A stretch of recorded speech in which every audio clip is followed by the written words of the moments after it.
The maestro, the game master, the inventor, and the beginning and end of the Bionicle Universe. Gathered friends, listen again to our legend of the Bionicle. Today on Amaja-Nui Tales, we will be doing an analysis of, unquestionably, our most requested character, the mastermind who orchestrated all major events within the Bionicle Universe, Good Guy.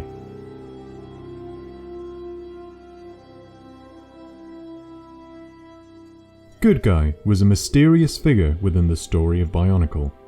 He was only known by the pseudonym of Good Guy because his true name is said to contain the blueprints of the Great Spirit robot itself, overwhelming the minds of all who hear it except only those of the most superior intellect. We at Amaja-Nui Tales do know the true name of Good Guy, but we will refer to him only by his alias to keep the video below 13 hours. As his moniker alludes to, he was said to be the living embodiment of all that was good and was the only being formed by the great beings directly out of the mysterious substance energized protodermis. He was always curious to try out new things, since he was never given a reason for existence. He was prone to making mistakes and was sometimes unaware of his effects on the world around him. Though he was usually busy making sure everything in the universe ran smoothly, he also made sure to take occasional vacations when he could. Good Guy does not wear a Kanohi mask, as his powers surpassed all existing Kanohi combined, though he would occasionally wear one to disguise himself. He enjoyed showcasing his baldness whenever he got the chance, though, sadly, many who happened to meet him were often disgusted by this. Good Guy had similar abilities to energized protodermis, and was able to shape the destiny of other beings as well as create, control, and absorb any kind of matter he chose. Good Guy wielded a trident, though was sometimes seen wielding a fire staff instead. Despite it never being confirmed, many believe he was wielding both tools at the same time. Because of this, it is also believed he may have had the ability to shapeshift. Good Guy started his life on the world of Spherus Magna. After collecting a sample of energized protodermis, the Great Being saw that the entire planet was going to shatter catastrophically. Despite planning that it was the Great Spirit Mata-Nui's mission to reform the planet far into the future, they still needed a guide who would also help in Mata-Nui's journey. Using their sample, the Great Beings manifested their first creation, which they named Good Guy. Good Guy's creation would later inspire the Great Beings to create the first Matoran, Takua. The Great Beings attempted to create a Kanohi of power fitting for Good Guy, the legendary Mask of Creation.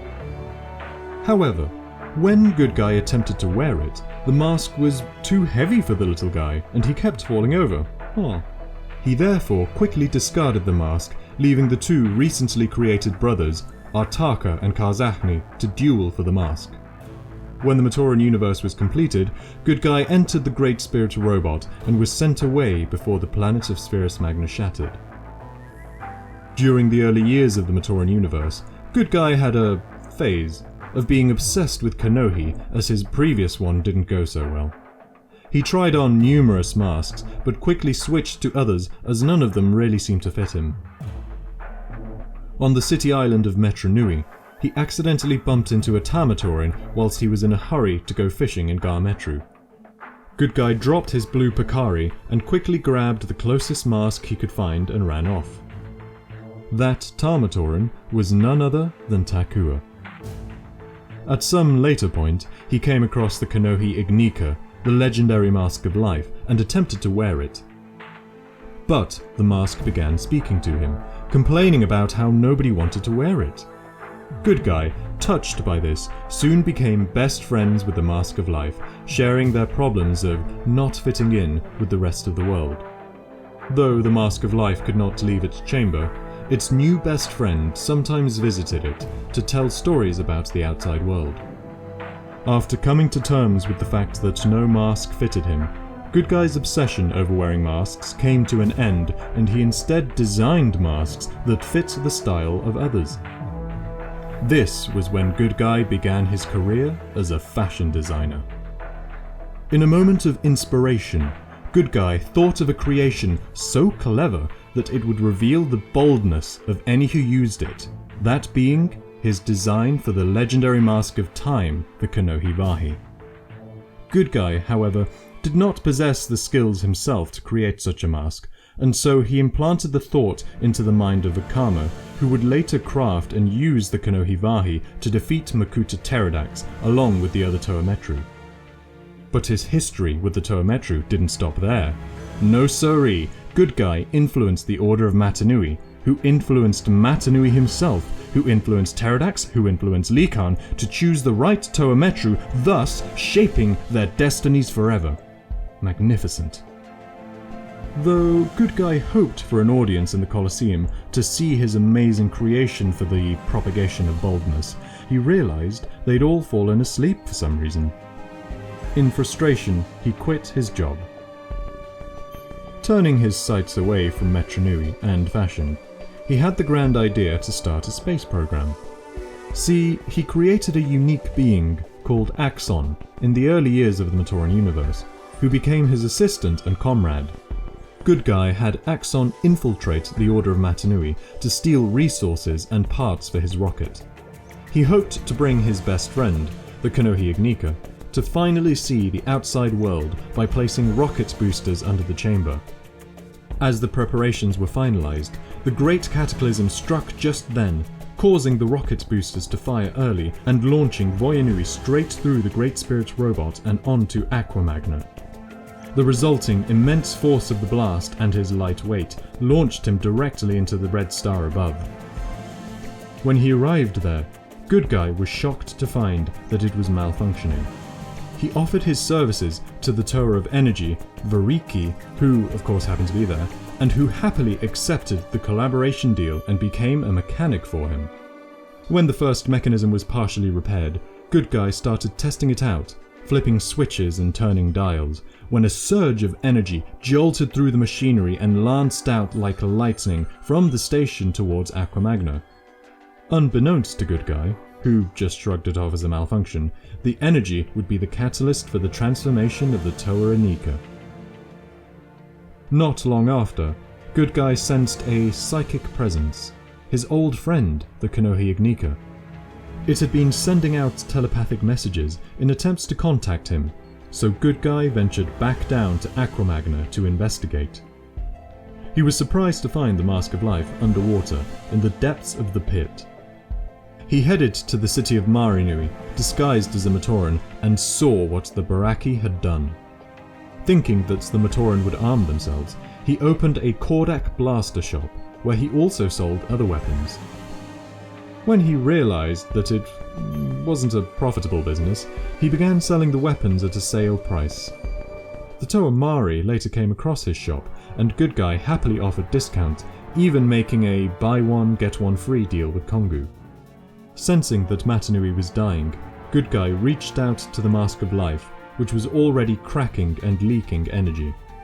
He suggested to it that Matoro would be a worthy wielder of its power, noting how the mask fit his style the most. Though the Mask of Life didn't understand his reasoning, Matoro was ultimately allowed to wear it and sacrifice his life to resurrect Mata-Nui after his death. Good Guy decided then to take a trip back to his house in Kardanui. He thought that by hiding the key under the doormat, no one would get in. When he got back, however, he found that his house had been broken into and his vehicles stolen. He set off his security system, thinking that by doing so, his items might be returned, but he had forgotten to pay his software subscription, and so instead unleashed the energy storms that obliterated Kardanui. He once again heard a cry for help from the Kanohi-Ignika, but this time off-world?